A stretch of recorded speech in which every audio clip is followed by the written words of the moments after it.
বাড়িতে কেউ আসো নাকি? দেখো দেখো আজকে আমি কি নিয়ে এসেছি।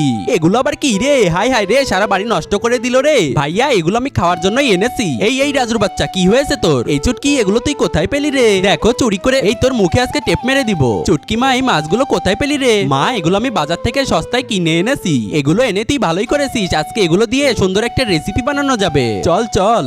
মা আমের কাণ্ড দেখলে গাওটা জ্বলে যায়। বন্ধুরা দেখতেই তো পেলে, চুটকি আজকে বাজার থেকে অনেক সস্তায় এই মাছগুলো কিনে এনেছে, তাই এগুলো দিয়ে ওর জন্য সুন্দর একটা রেসিপি বানিয়ে দিব। কিন্তু এর আগে বন্ধুরা, তোমরা যারা মাছ খেয়েছো তারা একটা লাইক করে দাও, আর যারা মাংস খেয়েছো তারা একটা সাবস্ক্রাইব করে দাও, আর তুমি কোনটা খেয়েছো তা কমেন্ট করে জানাও। এই চুটকি, এই দেখ তোর জন্য কি রান্না করেছি, তুই পেট ভরে খা। আরে ওয়াও, এটা তো দারুণ হয়েছে।